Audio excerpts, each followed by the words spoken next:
Assalamu alaikum students, welcome again back to my channel Nursing Ventures. I hope that you all are fine.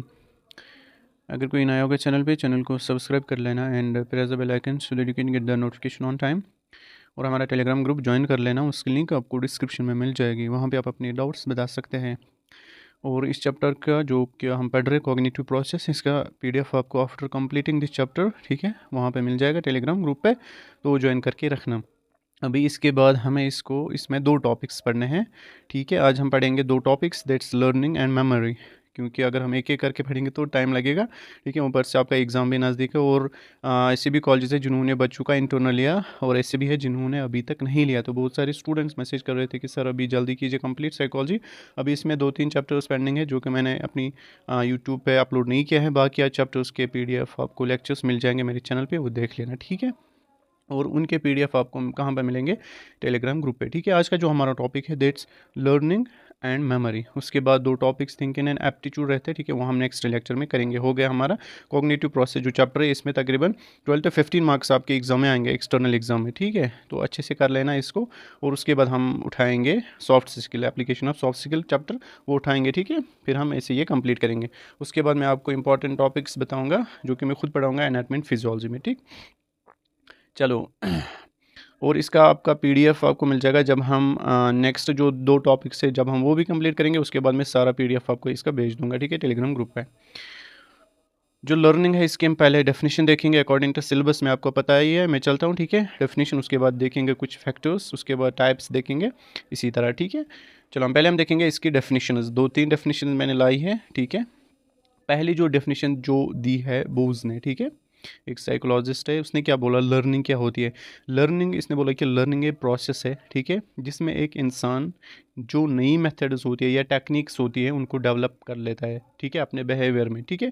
तो techniques होते हैं, ठीक है, in order to deal with the ones problem, ठीक है। For example कोई भी individual है, उसको कोई भी प्रॉब्लम होगी, तो इंडिविजुअल उन प्रॉब्लम्स को सोल्यूशन ढूंढने के लिए अपने आप में बहुत सारी नई मेथड्स या टेक्निक्स डेवलप कर लेता है in order to find out the solutions of those problems, ठीक है। ये रही पहले डेफिनेशन। दूसरी डेफिनेशन क्या है? Learning is relatively permanent change in behaviour, ठीक है। देखो, जब हम कोई चीज़ सीखते हैं, ठीक, हमारा जो बिहेवियर है ना वो भी चेंज हो जाता है, ठीक है। फॉर एग्जांपल हमने कोई मतलब क्रिकेट सीखा या कुछ भी सीखा ना, तो हमारा जो बिहेवियर है उसी के अकॉर्डिंग भी चेंज होता जाता है। That of course is a result of practice और एक्सपीरियंस। जो देखो, जब हम क्रिकेट ये ना सीखते हैं, ठीक है, उसमें हम क्या करते हैं, प्रैक्टिस करते हैं, उसके बाद एक्सपीरियंस के थ्रू, ठीक है, हम वो सीख जाते हैं। तो उस वाले लर्निंग को हम क्या कहेंगे? लर्निंग, ठीक है। तो नेक्स्ट क्या है? उस वाले प्रोसेस को, सॉरी, उस वाले प्रोसेस को हम क्या कहेंगे? Learning. Next definition, learning is the modification of behaviour through experience. ये ऊपर वाला ये थोड़ा सा इसने मॉडिफाई किया है। लर्निंग क्या है? मॉडिफिकेशन ऑफ बिहेवियर, मतलब अपने आप का जो बिहेवियर होता है, इंडिविजुअल का जो बिहेवियर होता है वो चेंज कर लेना है, किसके थ्रू? एक्सपीरियंस के थ्रू, ठीक है। ये रही नेक्स्ट डेफिनेशन, ये किसने दी? गेट्स ने। चेंज ड्यू टू ग्रोथ और मैचुरेशन, अगर किसी इंडिविजुअल में बिहेवियर में चेंज आएगी ड्यू टू ग्रोथ और maturation, this is not the learning. Important point है, इसको हाईलाइट कर लेना, ठीक है। अगर फॉर एग्जाम्पल किसी भी इंडिविजुअल में चेंज आएगी ड्यू टू ग्रोथ या मैचुरेशन के थ्रू, ठीक है, उस वाले चेंज को हम लर्निंग नहीं बोलेंगे, इस वाले प्रोसेस को हम लर्निंग नहीं कहेंगे, ठीक है। उसके बाद नेक्स्ट जो हमारा टॉपिक है that is types of learning. अब हम देखेंगे टाइप्स ऑफ लर्निंग। जो लर्निंग है ना, इसके बहुत सारे टाइप्स है, ठीक है, जो मैंने यहाँ नीचे लिखे हैं on the base of specific area, ठीक है, इनके टाइप्स बनाए गए हैं। अब हम देखेंगे पहला जो टाइप है दैट्स वर्बल लर्निंग, ठीक है, वर्बल लर्निंग। अच्छे से ध्यान देना, ठीक है, मेरी तरफ, ठीक है, आपको क्लियर हो जाएगा सारा, कोई डाउट नहीं रहेगा आपको, ठीक है। अब हम देखेंगे पहला जो टाइप है दैट्स वर्बल लर्निंग। ये जो वर्बल लर्निंग होता है, इसमें क्या होता है, इंसान सीख जाता है, ठीक है। बिहेवियर मतलब जो उसका बिहेवियर होगा, वर्बल बिहेवियर जो इसमें इंसान एक्वायर करता है ना, हासिल कर लेता है, वो थ्रू स्पीकिंग लैंग्वेज कर लेता है, ठीक है, या यूज़ ऑफ कम्युनिकेशन के थ्रू। वर्बल मतलब आपको पता ही है, ठीक है, थ्रू यूजिंग लैंग्वेज, स्पीकिंग की वजह से, ठीक है, या यूज़ ऑफ कम्युनिकेशन की वजह से जो इंसान बिहेवियर एक्वायर करता है, ठीक है, उसको हम क्या कहेंगे? वर्बल लर्निंग, ठीक है।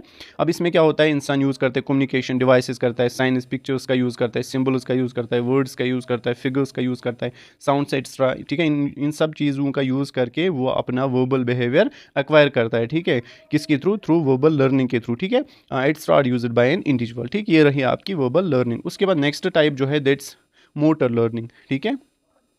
It includes learning motor skills, ठीक है। इसमें जो इंडिविजुअल है वो इसमें लर्न कर लेता है motor skills such as walking, dancing, typing, swimming extra. ये सब चीज़ें आती है किसमें, मोटर स्किल्स में, मोटर लर्निंग में। Acquiring various skills through such learning helps in speed and accuracy to perform the task with great ease and satisfaction, ठीक है। जब एक इंसान ये वाली जो लर्निंग होती है मोटर लर्निंग जब ये एक्वायर करता है, इंसान जब फिर काम करता है ना कोई, वो एक मतलब सेटिस्फेक्शन के साथ वो काम कर लेता है जब एक इंडिविजुअल ये वाली लर्निंग एक्वायर करते हैं, ठीक है। उसके बाद नेक्स्ट जो सी पार्ट है, सी टाइप है इसमें, that's affective learning. It deals with emotional learning. ये किसके साथ डील करता है, इमोशनल लर्निंग के साथ, such as learning of habits, ठीक है। हैबिट्स के बारे में लर्न करना, इंटरेस्ट्स के बारे में, एटीट्यूड के बारे में, ठीक है।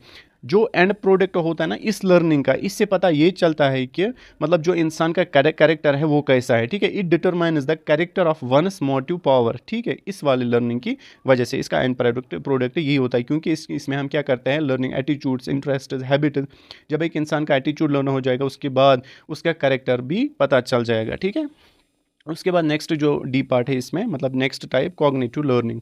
It includes learning of concepts, principles, problem solving extra, ठीक है। इसमें क्या आता है, लर्निंग ऑफ कॉन्सेप्ट्स, इसमें हम लर्न करते हैं, प्रिंसिपल्स जितने भी होते हैं उनको हम लर्न करते हैं, या कोई भी मतलब प्रॉब्लम होगी उनको हम सोल्यूशन ढूंढते हैं थ्रू कॉग्निटिव लर्निंग, ठीक है। In this type the learner acquires knowledge, information in form concepts, sees relations and finally arrives at the generalisation. देखो इसमें क्या करता है, एक इंडिविजुअल जो लर्नर होता है वो एक्वायर करता है, नॉलेज करता है पहले एक्वायर, उसके बाद या इन्फॉर्मेशन एक्वायर करेगा, and form concepts to sees relations. उसके बाद वो उन जो उसने इन्फॉर्मेशन गेन की, जो उसने इन्फॉर्मेशन एक्वायर की, उनको क्या करता है, उनके बीच में कॉन्सेप्ट्स देखता है, उनके बीच में रिलेशंस देखता है क्या है, ठीक है। एंड फाइनली वो क्या करता है, वो कहाँ पे पहुँच जाता है, जनरलाइजेशन पे, मतलब क्या सही है क्या ठीक है, ठीक है, सॉरी क्या सही है क्या गलत है। उसके बाद नेक्स्ट टाइप सीरियल लर्निंग। देखो सीरियल लर्निंग जो होता है, इसमें जो लर्नर होता है ना वो क्या करता है, वो लर्न करता है that type of information which exhibit some sequential और सीरियल ऑर्डर। वो टाइप ऑफ इंफॉर्मेशन वो लर्न करता है जिसमें कोई सीक्वेंस होगा या कोई ऑर्डर होगा। लाइक मैंने यहाँ पे एग्जांपल दिया है, एग्जांपल जो चिल्ड्रंस होते हैं expected to master list of material such as alphabets, addition. देखो जो चिल्ड्रन होता है वो क्या करता है, एक्सपेक्ट टीचर हमें पहले सिखाएगा क्या अल्फ़ाबेट्स क्या होते हैं, उसके बाद वो क्या सिखाएगा, टेबल सिखाएंगे, ठीक है। उसके बाद जब टेबल हो जाएगा फिर मल्टीप्लिकेशन, फिर एडिशन, इसी तरह ऑर्डर में जब टीचर कोई मतलब सिखाता है ना किनको, बच्चों को, और बच्चे क्या करते हैं उसको लर्न करते हैं, तो उस वाली लर्निंग को हम क्या कहेंगे, सीरियल लर्निंग, ठीक है। उसके बाद next type that's secure learning, ठीक है। सिक्योर लर्निंग क्या होता है, this learning happen when the help with the help of skills. ये जो लर्निंग होता है ना एक इंडिविजुअल में, एक इंसान में कितने कैसे स्किल्स है, किस तरह के स्किल्स है, ठीक है। उन स्किल्स को यूज़ करके इस वाली लर्निंग को एक इंसान सीख जाता है, ठीक है। It can be acquired by, ये कैसे एक्वायर हो सकता है, listening to directions and explanations, ठीक है। इसमें हम क्या देखते हैं, हम देखते हैं कि डायरेक्शंस के थ्रू हम इसमें सीखते हैं, एक्सप्लेनेशंस के थ्रू, रीडिंग डिस्क्रिप्शन, ठीक है, सीइंग ए डिमॉन्स्ट्रेशन, आप पेइंग अटेंशन, इनके थ्रू, इन सब के थ्रू हम ये वाली स्किल लर्निंग सीखते हैं, ठीक है। उसके बाद नेक्स्ट जो इसी में टॉपिक है that's factors affecting learning. Types हमने क्लियर किए, अच्छे से समझ आएगा आपको। अब हम देखेंगे फैक्टर्स अफेक्टिंग लर्निंग, ठीक है। देखो मैं तेज़ चल रहा हूँ क्योंकि आपको ये समझ खुद ही आया होगा, ठीक है, क्योंकि इजी रिटन में मतलब लैंग्वेज में मैंने लिखा है फैक्टर्स अफेक्टिंग लर्निंग। अब कौन से ऐसे फैक्टर्स है जो लर्निंग पे अफेक्ट डालते हैं, ठीक है, ये भी इजी है, आपको इजीली समझ आएगा। Following factors can influence the learning. पहला जो फैक्टर है दैट्स एज, ठीक है। अब हम देखेंगे एज कैसे लर्निंग पे अफेक्ट डालता है। Age can influence upon the capability of learning, ठीक है। एज जो है वो कैसे लर्निंग पे इफेक्ट डालता है, एक इंडिविजुअल में कितनी कैपेबिलिटी है, ठीक है, एक इंडिविजुअल में कितनी कैपेबिलिटी है टू एक्वायर नॉलेज, ठीक है, उस पर डिपेंड करता है। फॉर एग्जांपल जो एजड वनस होते हैं, ओल्डर पीपल्स होते हैं, उनमें उतनी कैपेबिलिटी नहीं होती है to gain the knowledge, to acquire the knowledge. But जो अडल्ट होते हैं, यंग वनस होते हैं, उनमें उतनी ज़्यादा कैपेबिलिटी होती है, ठीक है। Next point, a child can not learn the things what elders can learn. देखो जो चाइल्ड होता है वो चीज़ें नहीं सीख सकता है जो कि एल्डर्स सीख सकते हैं। And an aged person will have difficulty to learn modern way of knowledge. जो एक एजड पर्सन होता है, ओल्ड पीपल्स होते हैं, उनमें डिफिकल्टी होती है, जो आजकल के जो नॉलेज होते हैं मॉडर्न नॉलेज, उसको कैसे सीखना है, उनमें डिफिकल्टी होती है, किन में, एजड वनस में, ठीक है। उसके बाद नेक्स्ट फैक्टर इंटेलिजेंस, ठीक है, यहाँ फैक्टर्स पढ़ रहे हैं अभी, पहला था एज, ठीक है, एज है, दूसरा क्या है इंटेलिजेंस, आपको ज़बानी यहीं पे याद हो जाएगा, ठीक है। Intelligence affects very much on learning, ठीक है, जो इंटेलिजेंस होते हैं ना इसकी वजह से भी अफेक्ट होता है, किस पे अफेक्ट पड़ जाता है, लर्निंग पे। फॉर एग्जाम्पल यहाँ पे if an individual has maximum level of intelligence he can learn more and easily at maximum level. देखो अगर कोई इंटेलिजेंस किसी की ज़्यादा हो गई, हमने इंटेलिजेंस पढ़ी इसीलिए मैंने पहले इंटेलिजेंस पढ़ा, आपको अब ईजिली समझ आ जाएगा, ठीक है। तो अगर कि किसी की इंटेलिजेंस कम है या किसी की ज़्यादा है, जिसकी ज़्यादा है तो वो मैक्सिमम लेवल तक लर्न कर सकता है किसी भी चीज़ को, ठीक है, और इजीली उसको समझ सकता है। नेक्स्ट जो फैक्टर है दैट्स अटेंशन। देखो अगर हम अटेंशन ज़्यादा रखेंगे किसी भी चीज़ का तो हम उसको जल्दी लर्न कर पाएंगे, अगर अटेंशन कम हो जाएगा तो उस चीज़ को हम क्या अच्छे से लर्न नहीं कर पाएंगे। ये था नेक्स्ट फैक्टर। नेक्स्ट जो है दैट्स फैक्ट, एक सेकंड, ये जो पेज है ना, सॉरी ये 2 बार आया है, ठीक है, पिछले लेक्चर में भी आया है, आई एम सो सॉरी, जब मैं पीडीएफ सेंड करूंगा ना तो उसमें नहीं होगा ऐसा, ठीक है।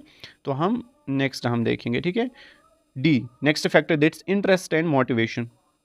इंटरेस्ट एंड मोटिवेशन, देखो फॉर एग्जांपल कोई भी इंडिविजुअल है, कोई भी स्टूडेंट है, वो क्लास में बैठा है, वहाँ से टीचर पढ़ा रहा है, तो अगर आपको इंटरेस्ट नहीं होगा पढ़ने में तो आप लर्न कर पाओगे अच्छे से, तो ये वाला जो फैक्टर है ये भी अफेक्ट कर लेता है किसको, लर्निंग पे। अब जो मोटिवेशन है, कोई इंसान मोटिवेट मतलब वो मतलब मोटिवेट नहीं होगा, किसी ने उसको मोटिवेट ही नहीं किया होगा, तो जब वो मोटिवेशन ही नहीं होगी उसमें तो वो लर्न नहीं कर पाएगा अच्छी तरीके से। If an individual does not have interest और motivation to learn a specific knowledge और skill, definitely he will not learn, therefore process of learning would be very slow, ठीक है, आपको समझ आया होगा खुद ही।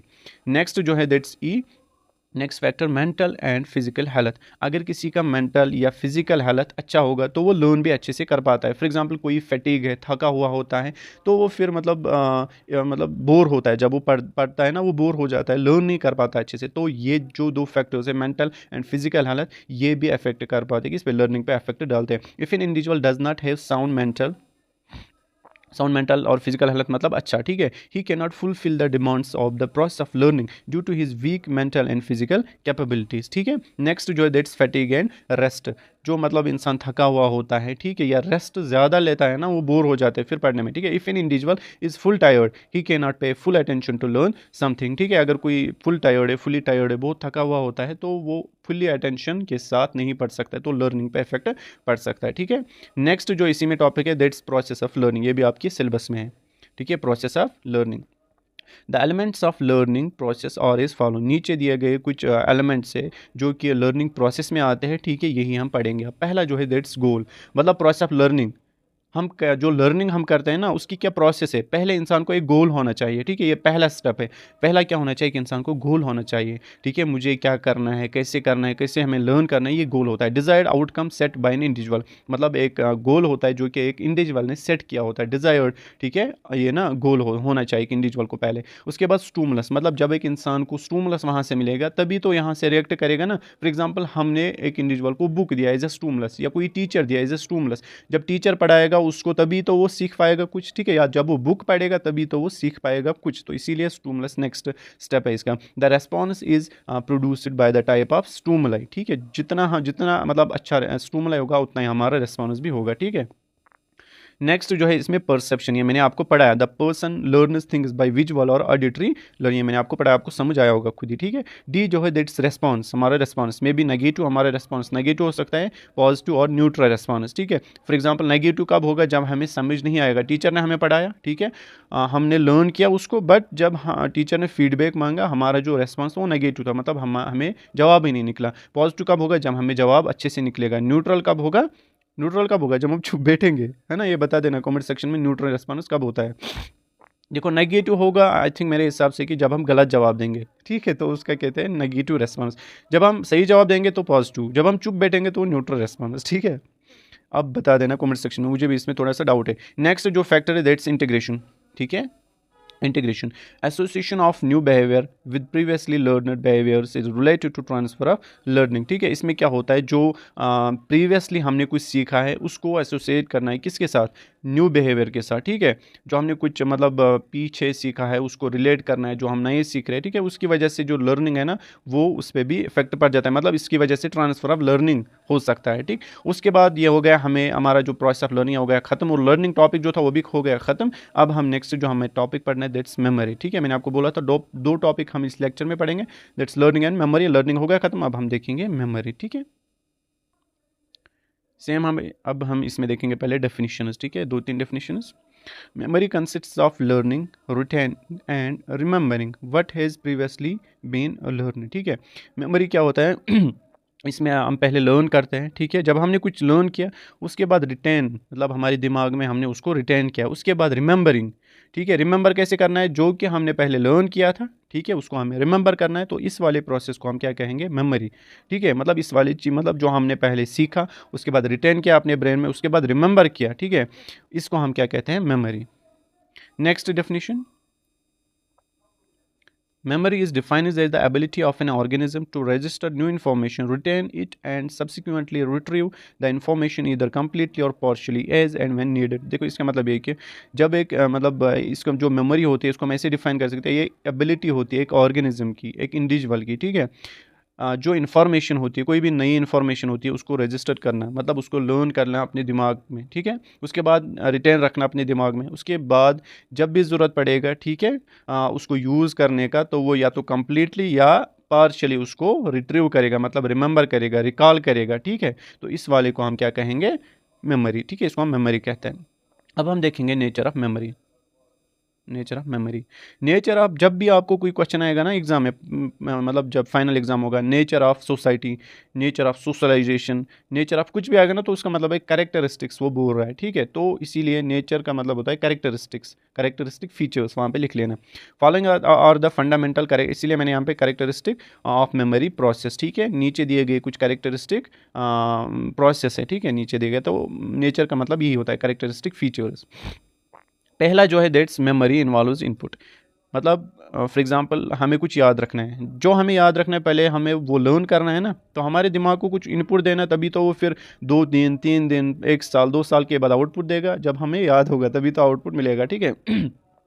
मेमोरी इन्वॉल्व्स इनपुट रजिस्टरिंग और एनकोडिंग, मतलब हमारी दिमाग जो है, हमारे ब्रेन है, ठीक है, उसको पहले कुछ देना है, यहाँ से इनपुट देना है, रजिस्टरिंग और encoding information वायरा memory trace is formed, ठीक है, from translating the sensory data, ठीक। इसको हम क्या कहेंगे, पहला जो स्टेप है that's memory involves input, input देना हमें। उसके बाद सेकंड स्टेज क्या है, स्टोरेज, ठीक है, सेकंड प्रोसेस क्या है, स्टोरेज। इट्स ईदर टेम्परेरी और परमानेंट, इसमें क्या आता है, टेम्परेरी स्टोरेज या परमानेंट, ठीक है, या तो टेम्परेरी हमारे दिमाग में रहेगा या परमानेंट, ठीक है।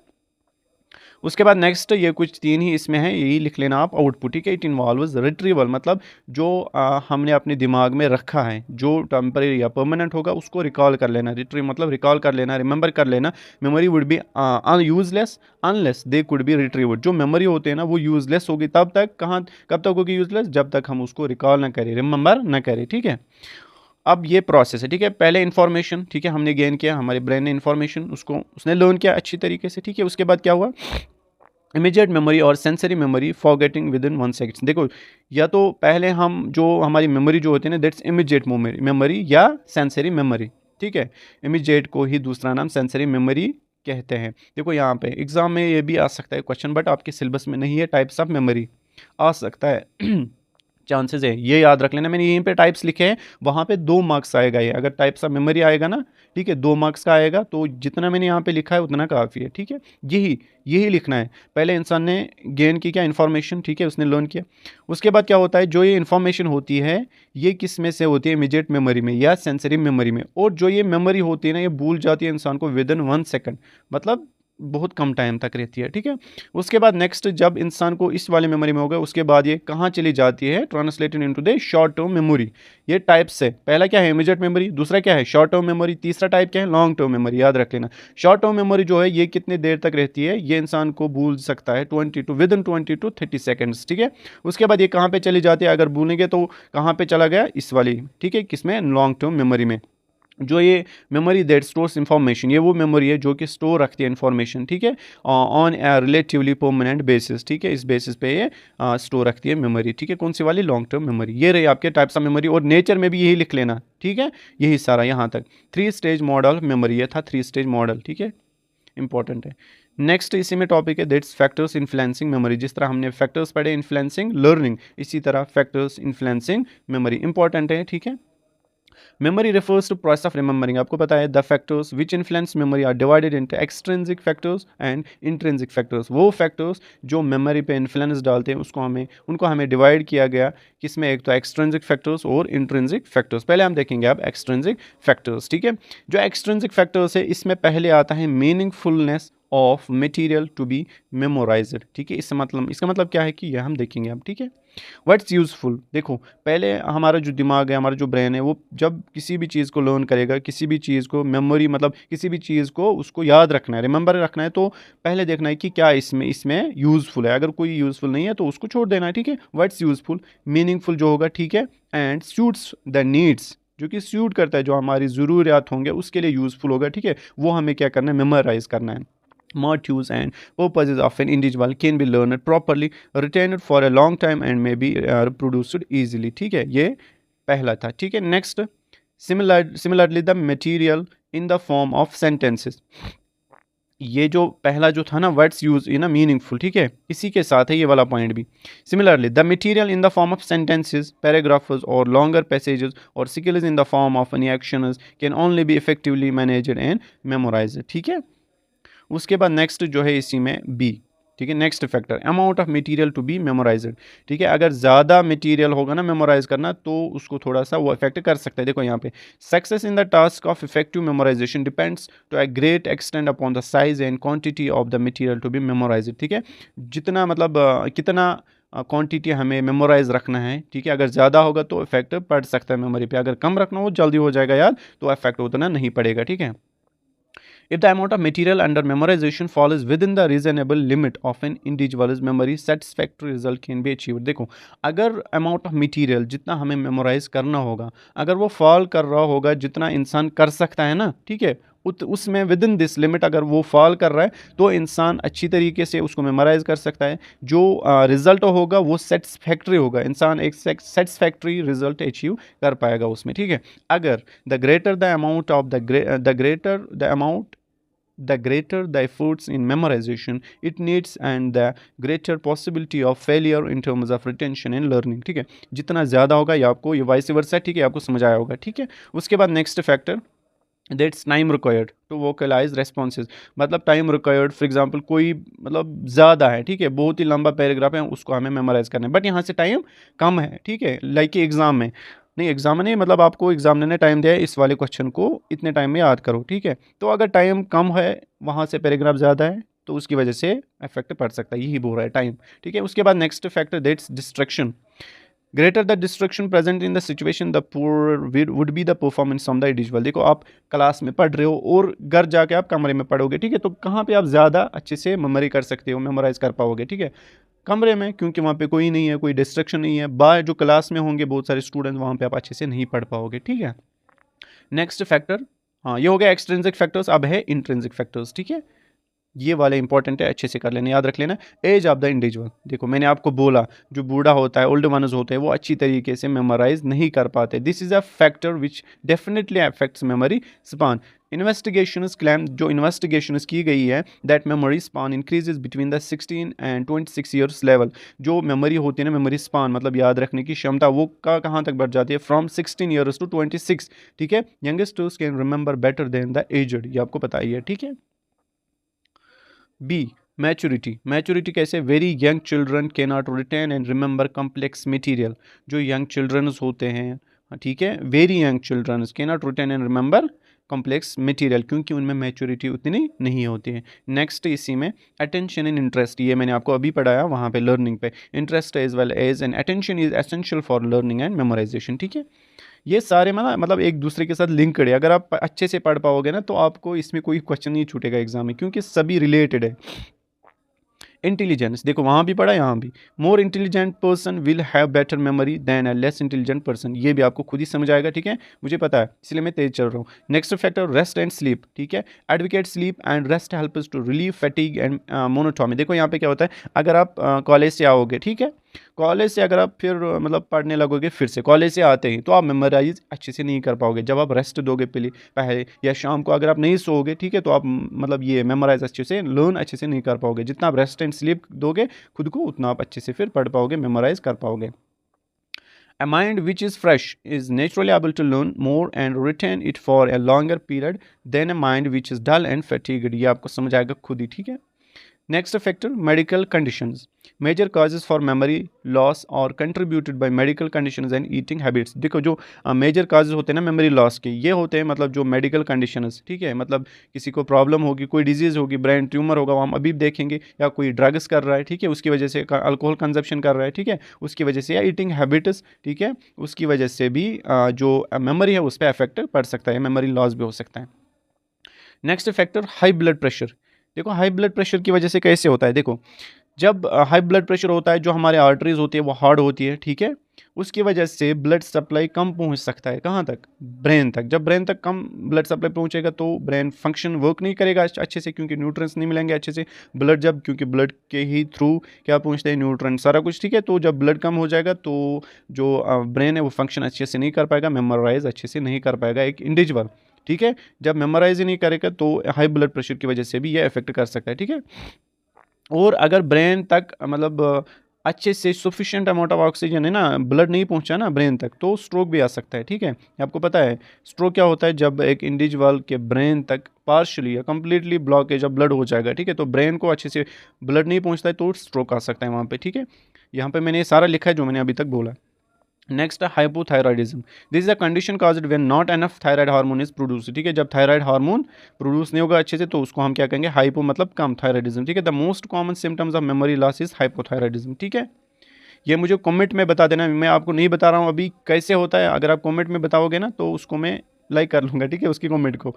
तो आप क्या करोगे, कमेंट सेक्शन में बता देना हाइपोथायराइडिज्म की वजह से कैसे ब्रेन पे इफेक्ट पड़ सकता है, ठीक है, कमेंट सेक्शन में बता देना, आपके लिए ये मैंने रखा है। उसके बाद ब्रेन ट्यूमर्स, ब्रेन ट्यूमर्स क्या होता है, this is a disease that cause the patients to forget peoples names, ठीक है, इसकी वजह से जो लोगों का नाम होता है उसकी वजह से वो भूल जाते हैं, दे इंटरेक्ट, जिनके साथ वो इंटरेक्ट करता है विद एवरी डे, ठीक है, और places that they go to every day, या मतलब हर दिन कहीं पे जाना, ठीक है, उनको भूल जाना, किसकी वजह से, ब्रेन ट्यूमर्स की वजह से। या डिमेंशिया होता है किसी को, ठीक है, वो उसकी जो मेमोरी होती है ना वो पूरी लॉस होती है, मतलब याद नहीं रहता है उसका नाम क्या था, मुझे कहाँ जाना है, मैं कहाँ जा रहा हूँ, ठीक है, तो डिमेंशिया वही होता है, ठीक है। अब उसके बाद नेक्स्ट एल्जीमर्स डिजीज़, ठीक है, एल्जीमर्स डिजीज जो होती है, this is the most common cause of memory loss, Alzheimer's disease, ठीक है, इसमें सेंसरी हियरिंग लॉस होता है, इसमें वो भी होता है, ठीक है। अब यहाँ पे देखो nerves are damage degenerated in this disease, इसमें जो एल्जीमर्स डिजीज होता है ना, इसमें क्या होता है, इसमें नर्व्स डिजनरेट होते हैं, याद रख लेना। आई थिंक मैंने बोला sensory hearing loss, sorry memory loss होता है इसमें। तो एल्जीमर्स डिजीज़ एक न्यूरो डिजनरेटिव डिसऑर्डर है, ठीक है, इसमें क्या होता है, नर्व सेल्स होती है वो डिजनरेट होती है, इसमें मेमोरी लॉस होते हैं, ना कि सेंसरी है ना, हेयरिंग लॉस, सॉरी। चलो नेक्स्ट अदर फैक्टर्स, इसमें आता है न्यूट्रिएंट डिफिशिएंसी, ठीक है, न्यूट्रिएंट डिफिशिएंसी मतलब जब न्यूट्रिएंट्स हम नहीं खाएंगे अच्छी तरीके से, ब्लड सप्लाई में जो न्यूट्रिएंट्स होंगे कम हो जाएंगे, ब्लड ब्रेन तक कम पहुंच जाएंगे न्यूट्रिएंट्स, तो उसकी वजह से हो सकता है। अल्कोहल कंजप्शन, ठीक है, इट ग्रेटली अफेक्ट्स द मतलब this cognitive processes, some drugs like benzodiazepines, ठीक है, हेड इंजरी की वजह से भी हो सकता है, ठीक है, ये थे कुछ factors. Next that's methods to improve memory, ऐसे मेथड्स जिनकी वजह से हम इम्प्रूव कर सकते हैं मेमोरी, ठीक है, इंपॉर्टेंट है, एग्जाम में आता है, ठीक है। और यहाँ पे देखो आप लोगों के लिए इंपॉर्टेंट मुझे एक बात कहनी है, देखो जो मैंने साइकोलॉजी प्लस सोशियोलॉजी को मैंने गैस दी ना, ठीक है, मैं फिर भूल जाता हूँ, आप लोग वही कर लेना, चाहे आपका इंटरनल होगा एक्सटर्नल होगा, खाली वही करना है, उसके मैं 100% गारंटी देता हूँ। अगर 75 मार्क्स होते हैं ना एक्सटर्नल में एक पेपर का, तो आपको आएंगे, मैं गारंटी देता हूँ 55 प्लस आएंगे, अगर आप वही गेस करोगे, ठीक है, मतलब 60 प्लस आपको आएंगे, सारा कुछ मैंने उसमें दिया गेस में। अब जो एनाटॉमी एंड फिजियोलॉजी है, ठीक है, एनाटॉमी एंड फिजियोलॉजी जो मैंने गेस दिया है वो आएगा, ठीक है, मैं उसमें 100% श्योर नहीं हूँ बट 90% श्योर हूँ, वो भी आएंगे, उसमें बहुत सारी क्वेश्चंस आएंगे उसी में, बट आप उससे एक्स्ट्रा भी कर लेना कुछ क्वेश्चन जो आपको लगेंगे खुद इंपॉर्टेंट है, ठीक है। इसीलिए मैंने पहले ही बताया, आप एनाटॉमी फिजियोलॉजी जो मैंने गेस दिया है वही क्वेश्चंस आपको आएंगे, ठीक है, बट स्टिल आप फिर भी उससे एक्स्ट्रा भी कुछ क्वेश्चंस कर लेना, ठीक है। अब हम देखेंगे मेथड्स टू इम्प्रूव मेमोरी, ऐसे मेथड जिनकी वजह से हम अपनी मेमोरी इंप्रूव कर सकते हैं और आपके लिए भी इंपॉर्टेंट, ठीक है, आप खुद भी कर सकते हैं ये चीज़ें। Success in the process of memorisation depends upon on the much on the methods of learning और memorisation adopted by the learner, ठीक है, जो सक्सेस होती है, ठीक है, किस में, मेमोराइजेशन में, हम कैसे सक्सेस पाएंगे, ये होता है कि जो एक इंडिविजुअल है उसने कैसे अडॉप्ट किया है, ठीक है, जो उसको मेमोराइज करना है, ठीक है, किन मेथड्स के थ्रू वो मेमोराइज इन चीज़ों को करेगा, ठीक है। The choice of a particular method for bringing better results depends upon many factors like nature of learner, the learning material and the learning situations, ठीक है। जो चॉइस होती है ना एक पर्टिकुलर मेथड की, ठीक है, in order to bring the best result, ठीक है, वो किस पे डिपेंड करता है, नेचर ऑफ लर्नर, मतलब जो लर्नर है उसका नेचर कैसा है, वो कैसे इन मेथड्स को इस्तेमाल करेगा, या लर्निंग मटेरियल्स जो आप पढ़ रहे हो, ठीक है, उन पे भी डिपेंड करेगा, एंड द लर्निंग सिचुएशन, किस सिचुएशन में ये लर्न कर रहा है, कॉलेज में कर रहा है, सड़क पे कर रहा है, घर में कर रहा है, ठीक है, यही होता है, इन चीज़ों पे इफेक्ट कर लेता है, ठीक है। अब नेक्स्ट क्या है, ये ना मतलब डिपेंड कर लेता है। होल एंड पार्ट मेथड, पहला जो मेथड है इसमें, that's whole and part method. इसका मतलब ये है कि मैं आपको पहले समझाऊंगा। देखो, एक इंडिविजुअल है, उसको एक चैप्टर दिया, ठीक है, तो वो क्या कर सकता है, वो इसको पहले सारा भी पढ़ सकता है एक ही मतलब सिचुएशन में, मतलब वो पहले रेस्ट नहीं करेगा, या ऐसा भी कर सकता है पार्ट्स में डिवाइड करके उसको मेमोराइज करेगा, ठीक है। अब हम देखेंगे बेस्ट मेथड कौन सी है दोनों में से। There are two methods of memorizing a thing, for example a poem, एक पोएम है, ठीक है। One is to read and poem again and again, ठीक है, एक पोएम है उसको क्या करना है, रीड करना है again and again from the beginning till the end as a whole, as a whole मतलब पार्ट्स में डिवाइड नहीं करना है, सीधा चलना है, ठीक है। In the other method the poem is divided into parts, ठीक है, पार्ट्स में डिवाइड किया उसने poem, and each part is memorized separately, ठीक है, उसने सेपरेटली इस पोएम को पार्ट करके पढ़ा। The whole method is found to be better than the part method in case of a short poem. देखो यहाँ पे इंपॉर्टेंट है, अगर आपको शॉर्ट पोएम है ना तो उसको होल मेथड का इस्तेमाल करना है, अगर शॉर्ट पोएम होगी, अगर आप लॉन्ग है तो उसको पार्ट्स में डिवाइड करके आपको पढ़ना है, ठीक है।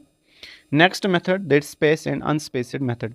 इसमें क्या होता है, इन द स्पेस और डिस्ट्रीब्यूटेड प्रैक्टिस, स्पेस मेथड को ही दूसरा क्या कहते हैं, डिस्ट्रीब्यूटेड मेथड, ठीक है, practice method of memorisation. The principle of work and rest is followed. Example देखो, इसमें क्या होता है, principle of rest, work and rest, ठीक है, इंपॉर्टेंट एक प्रिंसिपल है वर्क एंड रेस्ट, मतलब पहले पढ़ना है फिर रेस्ट करना है, ठीक है, पहले पढ़ना है फिर रेस्ट करना है, ये वाला प्रिंसिपल इसमें फॉलो किया जाता है। For example, if one has to memorise a piece of poetry, A को क्या करना है, memorise piece of poetry, by this method he will be advise, उसको एडवाइज किया जाएगा कि आप रिपीट करो it, after some time he will be given some rest, ठीक है, वो इसको रिवाइज करता जाएगा, उसके बाद उसको कुछ रेस्ट दिया जाएगा, ठीक है। ऑन द अदर हैंड, ये हो गया एक। On the other hand in unspaced, मतलब अनस्पेस्ड मतलब उसको रेस्ट नहीं दिया जाएगा, और मेसिड उसको हम क्या कहेंगे, स्पेसिड को हमने क्या बोला, डिस्ट्रीब्यूटेड, ठीक है, इसमें हम क्या बोलेंगे, massed practice method of memorisation. The subject has to memorise the assigned material in one sitting without any rest, उसको एक ही मतलब उसको मतलब ये ना रेस्ट वेस्ट नहीं करना है, ठीक है, उसको सीधा चलना है, पढ़ना है। It has been observed that instead of working continuously without task taking rest, ठीक है, it's better to distribute the hours of work in these things and introduce the periods of rest in between these settings, ठीक है, मतलब whole नहीं पढ़ना पहले, अगर आप रेस्ट करोगे, ठीक है, उसके बाद आप सीधा चलोगे, ठीक है, फिर से पढ़ोगे, फिर से रेस्ट करोगे, तो इसकी वजह से आप अच्छे से इसको मेमोराइज कर पाओगे, ठीक है। Next, repetition and practice. Next क्या है, repetition and practice. An intelligent repetition with full understanding always helps in achieving better results in the process of memorization। देखो, अगर आप कोई चीज़ पढ़ोगे ना, हम बोलते हैं ना, हमने फॉर एग्जांपल आप 12th में पढ़ रहे हैं बायोलॉजी, ठीक है, नीट के लिए, तो अगर आप उसको एक ही बार रिपीट करोगे ना तो आप अच्छे से उसको रिमेंबर नहीं कर पाओगे, ठीक है, मेमोराइज नहीं हो जाएगा वो अच्छे से। जब आप रिपीट करोगे ना तो फिर वो रिमेंबर आपको ज़बानी याद हो जाएगा, यही बोल रहा है यहाँ पे, ठीक है। और प्रैक्टिस करना है, हम बोल रहे हैं ना, practice makes some person perfect, ठीक है, जब आप फिजिक्स में जितना प्रैक्टिस करोगे आपको पता होगा, ठीक है, उतना आपका अच्छा हो जाएगा उसमें। नेक्स्ट क्या है, next method, making use of principle of association. इसमें क्या है, it's always good to follow the principle association in learning और मेमोराइजेशन, ठीक है, एसोसिएशन का जो प्रिंसिपल है उसको ये क्या करना है, आपको फॉलो कर लेना है, ठीक है। मतलब क्या है, देखो, जो आपने पीछे सीखा होगा वो आपको रिलेट करना है जो आप नए सीख रहे हो, ठीक है, ये होता है। नेक्स्ट जो इसमें मेथड है, grouping and rhythm. Grouping and rhythm also facilitate learning and help in remembering. For example, एक टेलीफोन नंबर है 5673452334, इसको मैंने किस में बनाया है, रिदम में, ठीक है, रिदम में बनाया ना, तो जब आप रिदम में किसी चीज़ को रखोगे और ग्रुप में रखोगे, ठीक है, तो उसको आप मेमोराइज अच्छे से कर पाओगे। Can easily be memorized and recalled if we try to group it as 5 6 7 3 4 5 और 2 3 4, मतलब इसको हमने ग्रुप में बनाया और रिदम में भी रखा, ठीक है। Similarly rhythm also provides as an aid in learning and memorizing. Children learn multiplication tables in the sing song fashion effectively. देखो रिदम का मतलब यहाँ पे क्या है कि जो चिल्ड्रन होते हैं वो टेबल को किस फॉर्म में याद करते हैं, सिंग फॉर्म में। हम करते हैं ना 2 1 2 2 2 4, है ना, मतलब सिंगिंग फॉर्म में जब हम याद रखेंगे तो उस तरीके से मतलब बचपन याद आ गया, ठीक है, उस तरीके से अच्छे से याद होता है। अब नेक्स्ट क्या है, recitation.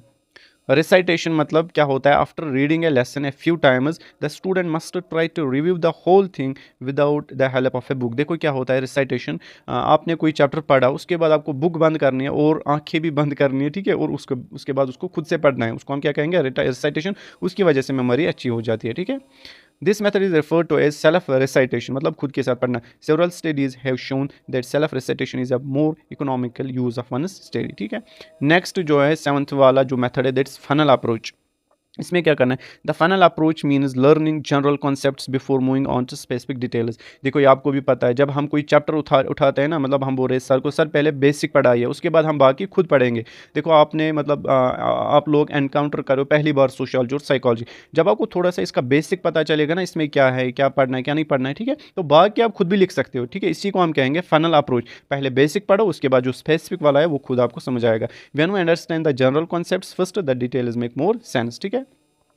Next method is that's acronym method. Acronym is the method of creating numerations, for example to memorize the parts of a computer, make a list. देखो इसमें हम क्या करते हैं, अगर फॉर एग्जांपल किसी बंदे को पार्ट्स ऑफ कंप्यूटर मेमोराइज करने हैं, उसको क्या करना है, पहले आपको पता है उसमें क्या क्या आता है, कीबोर्ड आता है, माउस आता है, मॉनिटर आता है एंड सीपीयू, ये मेन चीज़ें उसमें आती हैं। उसको क्या करना है, उसको पहले के या लिखना है, ठीक है, के से कीबोर्ड, उसके बाद एम से माउस, उसके बाद क्या लिखिएगा, वो एम से मॉनिटर, उसके बाद वो लिखिएगा सी से सीपीयू। तो इस तरीके से जब हम लिखेंगे ना, इसको हम क्या कहते हैं, एक्रोनियम बनाना, ठीक है। तो इस तरीके से जब उसको लिखेगा तो उसको जल्दी मेमोराइज हो जाएगा।